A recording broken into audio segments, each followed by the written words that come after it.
নমস্কার বন্ধুরা, আমার চ্যানেল গল্পে নীলাঞ্জনাতে সকলকে স্বাগত জানাই। আজকে শোনাবো গল্প বামা। লিখেছেন বিভূতিভূষণ বন্দ্যোপাধ্যায়। গল্প পাঠ শুরু করার আগে ছোট্ট কয়েকটি কথা। যারা আমার চ্যানেলটিকে সাবস্ক্রাইব করেছেন তাদেরকে কৃতজ্ঞতা জানাই। যারা এখনও চ্যানেলটি সাবস্ক্রাইব করেননি তাদেরকে চ্যানেলটি সাবস্ক্রাইব করার জন্য অনুরোধ জানাচ্ছি। শুরু করছি আজকের গল্প বামা। আমার যখন 22-24 বছর বয়স, তখন নানা দেশ বেড়ানোর একটা কাজ জুটে গেল আমার অদৃষ্টে। তখন আমি দৈব ওষুধের মাদুলি বিক্রি করে বেড়াতুম। চুঁচড়োর শচীশ কবিরাজের তরফ থেকে মাইনে ও রাহা খরচ পেতুম। অল্প বয়সে প্রথম চাকরি, খুব উৎসাহের সঙ্গেই করতুম। আমাকে কাপড় চোপড় পরতে হতো সাধু ও সাত্ত্বিক বামুনের মতো। ওটা ছিল ব্যবসায়ের অঙ্গ। গিরি মাটির রঙে ছোপানোর কাপড় পরনে, পায়ে ক্যাম্বিসের জুতো, গলায় মালা, হাতে থাকতো একটা ক্যাম্বিসের ব্যাগ। তারই মধ্যে মাদুলি ও অন্যান্য ওষুধ থাকতো। বছর তিনেক সেই চাকরি করি। তারপর শরীরে সইল না বলে ছেড়ে দিলুম। একবার যাচ্ছি বর্ধমান জেলার মেমারি স্টেশন থেকে মাখুমপুর বলে একটা গ্রামে। এটা মাদুলি বিক্রির জন্য নয়। মাখুমপুরে শচীশ কবিরাজের শ্বশুরবাড়ি। সেখানকার জমি জমার ওয়ারিশান দাঁড়িয়েছিলেন শচীশবাবু। শ্বশুরের ছেলে পুলে না থাকায় আমাকে পাঠিয়েছিলেন পৌষ কিস্তির সময় জমি জমার খাজনা যতটা পারি আদায় করে আনতে। কিন্তু তাহলেও পরনে আমার গেরুয়া কাপড়, হাতে মাদুলি ও ওষুধ ভরা ক্যাম্বিসের ব্যাগ ইত্যাদি সবই ছিল। যদি পথে ঘাটে কিছু বিক্রি হয়ে যায়, কমিশনটা তো আমি পাবো। কখনোই ওই অঞ্চলে যাইনি। মেমারি স্টেশনে নেমে বেলা 2টোর সময় হাঁটছি তো হেঁটেই চলেছি। পথ আর ফুরোয় না। এক জায়গায় একটা ছোট বাজার পড়ল। সেখানে কিছু খেয়ে নিয়ে আবার পথ হাঁটি। গ্রামে গ্রামে ওষুধ বিক্রি করে বেশ কিছু রোজগারও করা গেল। দেরিও হলো বিশেষ করে সেই জন্য। আর একটা বাজার পড়ল। সেখানে দোকানদারদের কাছে শুনলুম আমার গন্তব্যস্থানে পৌঁছাতে অন্তত রাত 9টা বাজবে। কিন্তু সকলেই বললে সন্ধ্যের পরে আগে গিয়ে আর পথ হাঁটবেন না ঠাকুরমশাই। এইসব দেশে ফাঁসুরে ডাকাতের বড় ভয়। বিদেশি দেখলে মেরে ধরে যথাসর্বস্ব কেড়ে নেয়। প্রায়ই বনের ধারে বড় বড় মাঠের মধ্যে ঘাপটি মেরে বসে থাকে। সাবধান, একটা দিঘি পড়বে মাঠের মধ্যে ক্রোশ 3 দূরে। জায়গাটা ভালো নয়। বড় বড় মাঠের উপর দিয়ে রাস্তা। সন্ধে প্রায় হয় এমন সময় দূরে একটা তালগাছ ঘেরা দিঘি দেখা গেল বটে। আমার বুক ঢিপ ঢিপ করে উঠল। দিঘির ওপাশে সঞ্জয়পুর বলে একটা গ্রাম। সেখানেই রাত্রের জন্য আশ্রয় নেওয়ার কথা বাজারে বলে দিয়েছিল। কিন্তু সন্ধ্যা তো হয়ে গেল। তাল দিঘির এদিকেই, অন্ধকার হবার দেরি নেই। কোথায় বা সঞ্জয়পুর, কোথায় বা কি? মনে ভারী ভয় হলো। কি করি এখন? সঙ্গে মাদুলি ও ওষুধ বিক্রির দরুন অনেক টাকা। পরক্ষণেই ভাবলাম কিছু না পারি দৌড়াতে তো পারবো, না হয় ব্যাগটাই যাবে, প্রাণ তো বাঁচবে। ভয়ে ভয়ে দিঘির কাছাকাছি তো এলুম। বড় সেকেলে দিঘি, খুব উঁচু পাড়। পাড়ের দুধারে বড় বড় তাল গাছের সারি। তার ধার দিয়েই রাস্তা। দিঘির পাড়ে কিন্তু লোকজনের সম্পর্ক নেই। যে ভয় করেছিলুম, দেখলুম সবই ভুয়ো। মানুষ মিথ্যে যে কেন এরকম ভয় দেখায়। প্রকাণ্ড দিঘিটার পাড় ঘুরে যেমন তালবনের সারি ও দিঘির উঁচু পাড়কে পেছনে ফেলেছি। সামনেই দেখি ফাঁকা মাঠের মধ্যে দূরে একটা গ্রাম লিলি করছে। নিশ্চয়ই ওটা সেই সঞ্জয়পুর। বাঁচা গেল বাবা। কি ভয়টাই দেখিয়েছিল লোকে। দিব্যি ফাঁকা মাঠ, কাছেই লোকের বসতি। গাঁয়ের গরু বাছুর চড়ছে মাঠে। কেন এসব জায়গায় বিপদ থাকবে? আমি এইরকম ভাবছি, এমন সময় তালপুকুরের ওদিকের পাড়ের আড়ালে যে পথটা, সেই পথ বেয়ে একজন বৃদ্ধকে আমার দিকে আসতে দেখলুম। বৃদ্ধ বেশ বলিষ্ঠ গড়নের, এই বয়সেও মাংসপেশি বেশ সবল, গলায় রুদ্রাক্ষের মালা, হাতে ছোট একটা লাঠি। বৃদ্ধ আমায় বললেন, ঠাকুরমশাই কোথায় যাবেন? যাব মাখমপুর। মাখমপুর? সে যে এখনো 3 ক্রোশ পথ। কাদের বাড়ি যাবেন? শচীশ কবিরাজের বাড়ি। ঠাকুরমশাই কি কবিরাজ মশাইয়ের গোমস্তা? গোমস্তা নই, তবে যাচ্ছি জমি জমার কাজে বটে। এ অঞ্চলে আর কাউকে চেনেন? মশাইয়ের নিজের বাড়ি কোথায়? আমি এদিকে কখনো আসিনি, কাউকে চিনিও নে। মাখমপুরেও নতুন যাচ্ছি। সেখানেও কেউ তাহলে আপনাকে চেনে না? না, কে চিনবে? আমার এই কথায় আমার যেন মনে হলো বুড়ো একটু কি ভাবলে। তারপর আমায় বললে, যদি কিছু মনে না করেন একটা কথা বলি। রাত্রে আজ দয়া করে আমার বাড়িতে পায়ের ধুলো দিন। আমরা যাতে বাড়ুই, জল আচরণীয়, আপনার অসুবিধে হবে না।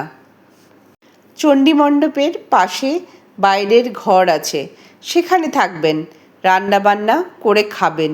আসুন দয়া করে। আমি বৃদ্ধের কথায় ভারী সন্তুষ্ট হলুম। সত্যিই তো সেকালের লোকেরা অন্য ধরনের শিক্ষায় মানুষ। অতিথি অভ্যাগতদের সেবা করেই এদের তৃপ্তি।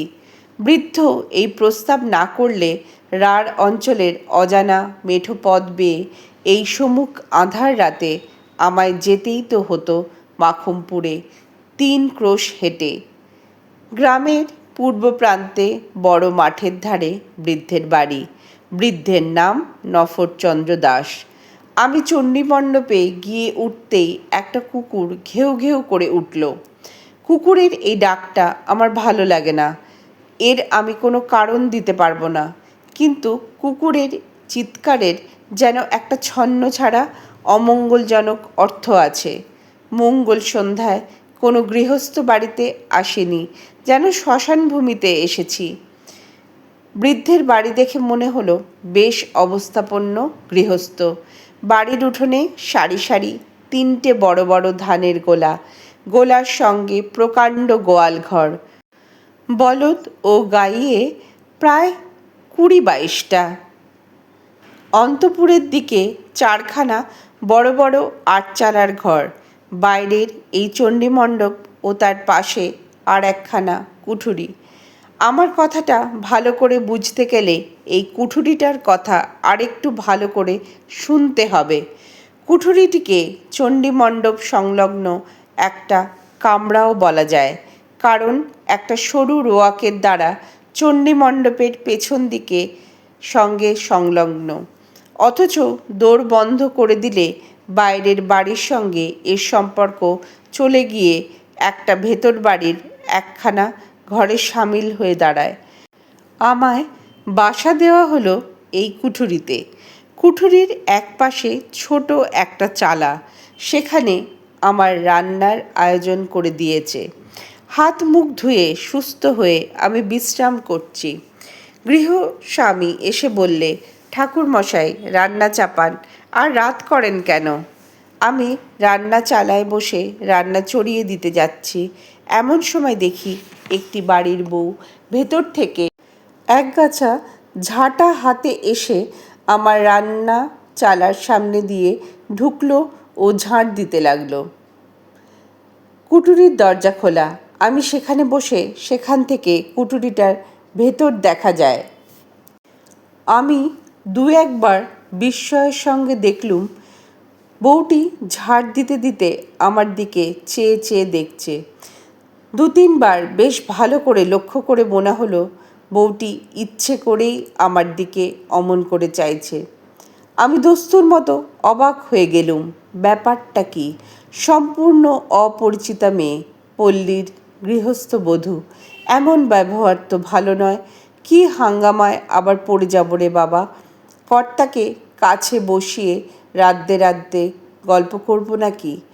এমন সময় বউটি ঝাঁট শেষ করে চলে গেল, কিন্তু বোধহয় 5 মিনিট পরেই আবার এলো। দেখে মনে হলো সে যেন খুব ব্যস্ত, উদ্বিগ্ন ও উত্তেজিত। এবারও সে কুঠুরির মধ্যে ঢুকে এটা ওটা সরাতে লাগলো এবং আমার দিকে চাইতে লাগলো। তারপর হঠাৎ রান্নাচালার দরজায় এসে চকিত দৃষ্টিতে চারদিক চেয়ে কেউ নেই দেখে আমার দিকে আরও সরে এলো এবং নিচু স্বরে বলল, ঠাকুরমশাই, আপনি এখনই এখান থেকে পালান, না হলে আপনি ভয়ানক বিপদে পড়বেন। এরা ফাঁসুড়ে ডাকাত, রাতে আপনাকে মেরে ফেলবে। বলেই চট করে বাড়ির মধ্যে চলে গেল। শুনে তো আমি আর নেই। হাতের খুন্তি হাতেই রইল। সমস্ত শরীর দিয়ে যেন বিদ্যুৎ খেলে গেল। আমার সারা হাত পা অবশ ও ঝিমঝিম করতে লাগলো। বলে কি, দিব্যি গৃহস্থ বাড়ি, গোলাগালা, ঘরদোর, ডাকাত কীরকম! কিন্তু পালাবই বা কেমন করে? এখন বেশ রাত হয়েছে। সামনের চণ্ডীমণ্ডপে বৃদ্ধ বসে লোকজনের সঙ্গে কথা কইছে। ওখান দিয়ে যেতে গেলেই তো সন্দেহ করবে। কাঠের মতো আড়ষ্ট হয়ে গিয়েছি একেবারে। হাতে পায়ে জোর নেই, কিছু ভাববারও শক্তি লোপ পেয়েছে। মিনিট 5 এমনিভাবে কাটল। এমন সময় দেখি সেই বউটি আবার কি একটা কাজে কুঠুরির মধ্যে ঢুকে খোলা দরজা দিয়ে আমার দিকে চেয়ে দাঁড়িয়ে রইল। মেয়েটি কথা বলার পূর্বেই আমি বললুম, তুমি যে হও, তুমি পরম দয়াময়ী, বলে দাও কোন পথে কিভাবে পালাবো। বউটি চাপা গলায় বললে, সেই জন্যই এলুম, সব দেখে এলুম, পালাবার পথ নেই, ওরা ঘাঁটি আগলে রেখেছে। আমি বললুম, তবে উপায়?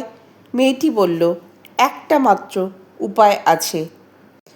তাও আমি ভেবে এসেছি। আমি এ বাড়িতে আর ব্রাহ্মহত্যা হতে দেব না। অনেক সহ্য করেছি, আর করব না। দাঁড়ান ঠাকুরমশাই, আর একবার বাড়ির মধ্যে থেকে ঘুরে আসি, নইলে সন্দেহ করবে। মিনিট 5 পরে বউটি আবার এলো। চকিত দৃষ্টিতে চারিদিকে চেয়ে বললে, শুনুন আমার উপায়। এই কথা কটা মনে রাখুন। মনে যদি রাখতে পারেন তবে বাঁচাতে পারবো। আমার নাম বামা। আমি এ বাড়ির মেজ বউ। আমার বাপের বাড়ির গ্রামের নাম কুসুমপুর, জেলা বর্ধমান, থানা রায়না। আমার বাপের নাম হরিদাস মজুমদার, জ্যাঠামশায়ের নাম পাঁচকড়ি মজুমদার। আমরা 2 বোন। আমার দিদির নাম খান্তমণি। বিয়ে হয়েছে সামন্তপুর, তেওটা, বর্ধমান জেলা। শ্বশুরের নাম দুর্লভ দাস। সবাই জাতে বাড়ুই।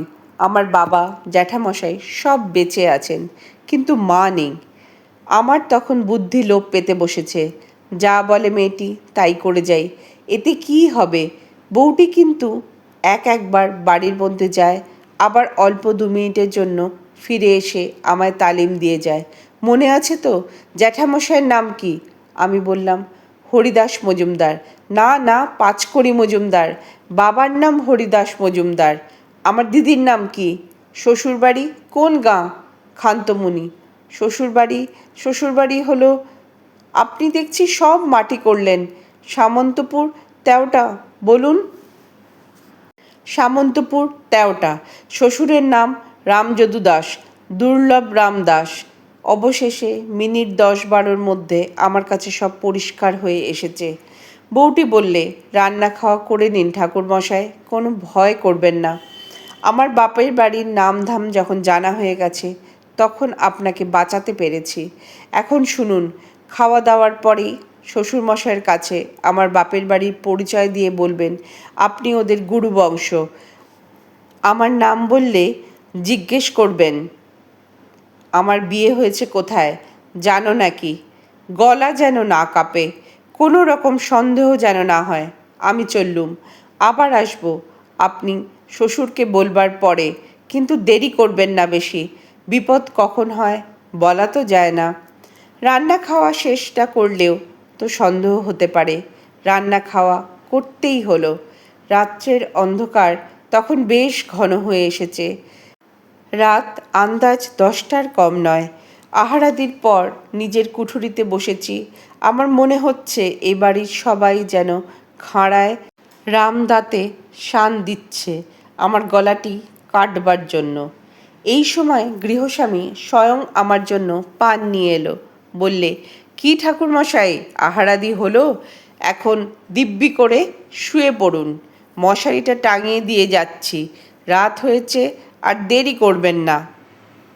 আমি বললুম, হ্যাঁ, একটা কথা বলি।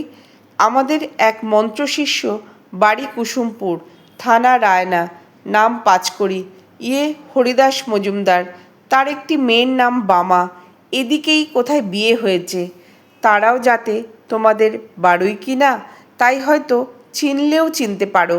মেয়েটির জ্যাঠা দুর্লভ রাম, পাঁচকড়ি, আমায় বলে দিয়েছিল মেয়েটির শ্বশুরবাড়ি খোঁজ করে একবার সেখানে যেতে। তা যখন এলুমি এদেশে, আমার কথা শুনে বৃদ্ধ কেমন যেন হয়ে গেল। আমার দিকে অবাক হয়ে চেয়ে বললে, কুসুমপুরের হরিদাস মজুমদার, বামা, আপনি তাদের চিনলেন কি করে? বামার কথা স্মরণ করে গলা নাক কাঁপিয়ে দৃঢ়স্বরে বললুম, আমি যে তাদের গুরু বংশ, আমার বাবার ওরা মন্ত্রশিষ্য কি না। বৃদ্ধ তাড়াতাড়ি বললেন, বসুন, আমি আসছি। আমি একটা কুঠুরির মধ্যে বসে রইলুম। সন্দেহ ও ভয় তখনও কিছু যায়নি। আর এরা যে গুরুদেবকেই রেহাই দেবে তা কে বলেছে? কিছুক্ষণ পরে বৃদ্ধ ফিরে এলো। পেছনে পেছনে সেই বধূটি, আর একজন ষণ্ডা মার্কা গোছের যুবক এবং একজন প্রৌঢ়া স্ত্রীলোক, সম্ভবত বৃদ্ধের স্ত্রী। বৃদ্ধ বললে, এই যে বামা ঠাকুরমশাই, আমার মেজ ছেলের সঙ্গে এই আমার মেজ ছেলে শম্ভু। গড় করো, সব গড় করো। মেজ বৌমা, দেখো তো, চিনতে পারো একে? চমৎকার অভিনেত্রী বটে বামা, অদ্ভুত অভিনয় করে গেল বটে। ঘোমটা খুলে হাসি মুখে সে আমার পায়ের ধুলো নিয়ে প্রণাম করে গলায় আঁচল দিয়ে, জীবনদাত্রী দয়াময়ী বামা। আমার চোখে প্রায় জল এসে পড়ল। তারপর সে রাত্রি তো কেটে গেল। খাবার জল দেবার ছুতো করে এসে বামা আমায় আশ্বাস দিয়ে গেল। বললে, বিপদ কেটে গিয়েছে, আমার চোখে না পড়লে সর্বনাশ হতো, ভিটেতে ব্রাহ্ম হত্যা হতো। অনেক হয়েছে এই কুঠুরিতে, এই বিছানায়, এই মেঝেতে, অনেক লাশ পোতা। আমার মনের অবস্থা বলবার নয়। বললুম, পুলিশ কি গাঁয়ের লোক কিছু টের পায় না, কিছু বলে না? কে কি বলবে? এ ফাঁসুরে ডাকাতের গা, সবাই এরকম। আগে জানলে কি বাবা এখানে বিয়ে দিতেন? বিয়ের পর সব ধরা পড়ে গেল আমার কাছে। এখন আমার একটি সন্তান হয়েছে।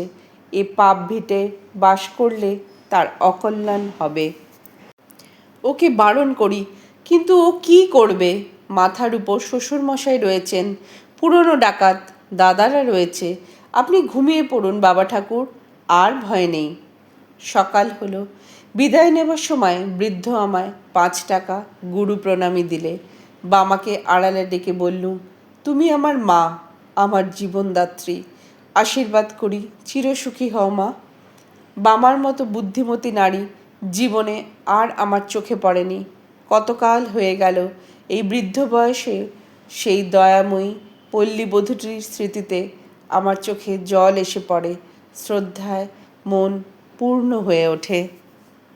গল্প পাঠ এখানেই শেষ হলো। এতক্ষণ শুনছিলেন গল্প বিভূতিভূষণ বন্দ্যোপাধ্যায়ের লেখা বামা।